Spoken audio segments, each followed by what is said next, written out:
ధ్వంసం అయిపోయిన తర్వాత 15వ తారీఖున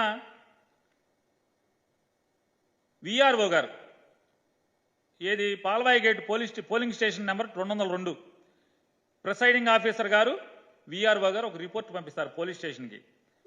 ఆ రిపోర్ట్లో ఏమని గుర్తు తెలియని వ్యక్తులు ఓటింగ్ మెషిన్ని ధ్వంసం చేశారు అని ఉంటుంది. దాంట్లో ఎక్కడ కూడా పిన్నెల్లి రామకృష్ణారెడ్డి ఎమ్మెల్యే వచ్చి ధ్వంసం చేశాడని పోలింగ్ ఆఫీసర్ కానీ ప్రిసైడింగ్ ఆఫీసర్ కానీ లేదా స్థానిక విఆర్ఓ కానీ పాల్వాయి గేట్ విఆర్ఓ కానీ ఎక్కడ మెన్షన్ చేయరు. మరి అక్కడ పోలింగ్ బూత్లో ఉన్న పోలీసులు ఉన్నారు కదా, ఎవరు మాట్లాడరు. ఎవరు కనీసం ఎమ్మెల్యే గారు పాల్గొన్నారని కూడా ఎవరు ఒక్కరోజు కూడా మెన్షన్ చేయలేదు. కనీసం రాతపూర్వకంగా కూడా రిపోర్ట్లో కూడా ఎమ్మెల్యే పేరు లేదు. మరి ఇంకొక ముఖ్యమైన విశేషం అందరూ గమనించాల్సింది, ఏదైతే ఇవాళ పాల్వాయి గేటులో పోలింగ్ స్టేషన్ నెంబర్ 202లో ఎమ్మెల్యే పిన్నెల్లి రామకృష్ణారెడ్డి గారు పోలింగ్ మెషిన్ ఏదో ధ్వంసం చేశారని చెప్పని ఇవాళ పేపర్లు టీవీలు అల్లరి చేస్తున్నాయో, అక్కడ పోలింగ్ ఏమన్నా ఆగిందా? ఒక్క గంట పాటు ఏమన్నా పోలింగ్ ఆగిందా? నమోదు అవ్వాలి కదా, పోలింగ్ ఆఫీసరు పోలీసులు రికార్డ్ చేయాలి కదా. ఇదిగో ఇన్ని గంటల నుంచి ఇన్ని గంటల వరకు పోలింగ్ ఆగిపోయింది, ఆగిందా? నమోదయ్యిందా? రికార్డ్ అవ్వాలి కదా. లాగ్ బుక్లో ఉదయం 7 గంటల నుంచి సాయంత్రం పోలింగ్ మూసే వరకు, అది రాత్రి అవని 5 గంటలకు అవని, అది 6 గంటలకు అవని, లేదా 7 గంటలకు అవని, 8 గంటలకు అవని, చివరి ఓటర్ ఓటేసేంత వరకు కూడా ఏదన్నా సంఘటన జరిగితే పోలింగ్ మెషిన్ పనిచేయటం ఆగిపోతే రిపేర్ వచ్చినా రాయాలి కదా. రాశారా?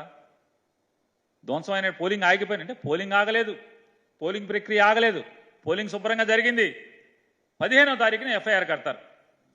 15వ తారీఖున ఎఫ్ఐఆర్ ఎవరి ద్వారా ఏమని కడతారు? గుర్తు తెలియని వ్యక్తులు వచ్చి పోలింగ్ మెషిన్ని ధ్వంసం చేశారు అని చెప్పని. ఎవరు? విఆర్ఓ గారును ప్రిసైడింగ్ ఆఫీసర్ గారు. కానీ ఎప్పుడు కట్టాలి? మెషిన్ ధ్వంసం అయితే ఏ తారీఖున కట్టాలి? 13వ తారీఖునే కదా కట్టాల్సింది. అదే రోజు సంఘటన జరిగిన వెంటనే కదా. రూట్ ఆఫీసర్ ఏమయ్యాడు? రూట్ ఆఫీసర్ రావాలి కదా. ధ్వంసం అవగానే ప్రిసైడింగ్ ఆఫీసర్ రూట్ ఆఫీసర్కి ఆర్ఓకి కంప్లైంట్ చేయాలి కదా, జిల్లా ఎన్నికల అధికారి కంప్లైంట్ చేయాలి కదా, వెంటనే పోలీసు రావాలి కదా, ఎస్పీ రావాలి కదా. ఎవరు రారు, ఎవరి దగ్గర రికార్డ్ అవ్వదు, ఎవరి దగ్గర రిజిస్టర్ అవ్వదు. కనీసం 13వ తారీఖు ఎఫ్ఐఆర్ కూడా అవ్వదు, కంప్లైంట్ ఉండదు 13వ తారీఖు. మరి ఎమ్మెల్యే నిజంగా ధ్వంసం చేస్తే మరి 13వ తారీఖున ఎఫ్ఐఆర్ ఎందుకు కట్టలేదు? ఎందుకు రిపోర్ట్ చేయలేదు? పోలింగ్ ఆగినట్టుగా ఎక్కడా కూడా మీ లాగ్ బుక్లో, ఆ ప్రిసైడింగ్ ఆఫీసర్ లాగ్ బుక్లో ఎందుకని నోట్ చేసుకోలేదు? పోనీ టీడీపీ ఏజెంట్లు ఏమన్నా కంప్లైంట్ చేశారా? రాతపూర్వకమైన కంప్లైంట్ ఉండాలి కదా. దాంట్లో టీడీపీ ఏజెంట్లు ఉన్నారు కదా, లేదు కదా. మరి 13వ తారీఖున ఎఫ్ఐఆర్ ఎందుకు కట్టలేదు? కంప్లైంట్ ఎందుకు జరగలేదు?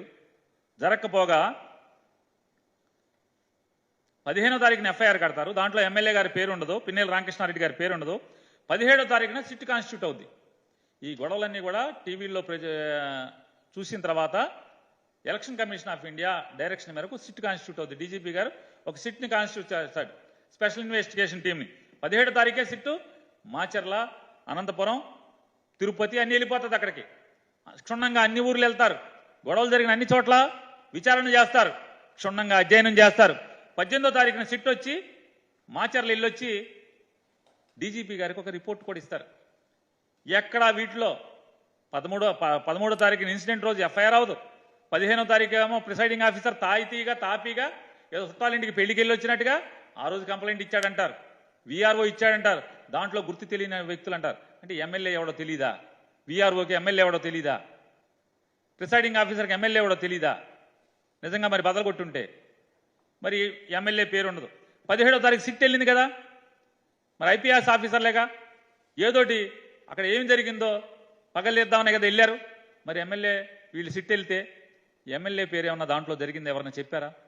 కొన్ని సిట్టోళ్ళు వచ్చి 18వ తారీఖున డీజీపీకి ఇచ్చినట్టు దాంట్లో ఇట్లా ఎమ్మెల్యే మెషిన్ బాధ కొట్టాడండి అని చెప్పిన ఎప్పుడు ఆ దాంట్లో చెప్పారా? మీడియాకి కూడా మీ అందరికీ కూడా సిట్ వాళ్ళు మీకు ఒక ఇది ఇచ్చారు. వాళ్ళు గమనించినటువంటి డీజీపీకి ఇచ్చినటువంటి ప్రిలిమినరీ రిపోర్ట్లో ఏమేమి అంశాలు ఉన్నాయో మీకు ఇచ్చారు. దాంట్లో ఎక్కడ కూడా ఓటింగ్ మిషన్లు పగిలినాయని కానీ, దాడి జరిగిందని కానీ, దాంట్లో ఎమ్మెల్యే పాల్గొన్నాడు, పిన్నెల్లి రామకృష్ణారెడ్డి గారు పాల్గొన్నాడని కానీ ఎక్కడ సిట్ ఇచ్చిన డీజీపీ గారికి ఇచ్చినటువంటి ప్రిలిమినరీ రిపోర్ట్లో ఎక్కడా లేదు. దానికి సాక్ష్యం మీడియాకి ప్రిలిమినరీ రిపోర్ట్లో ఏమేమి ఉన్నాయో మీడియాకి రివీల్ చేశారు. మరి ఎమ్మెల్యే నిజంగా పాల్గొంటే అది చాలా సెన్సేషన్ ఇష్యూ కదా. ఓటింగ్ మెషిన్లు బదలైపోతే చాలా సెన్సేషన్ ఇష్యూ కదా, అది ప్రపంచానికి తెలియదు కదా. మరి మీరేం చేశారు? మరి సిట్ కూడా ఏమీ ఇవ్వలేదు కదా. సిట్ కంప్లైంట్లో కూడా దాంట్లో ఎక్కడా లేదు.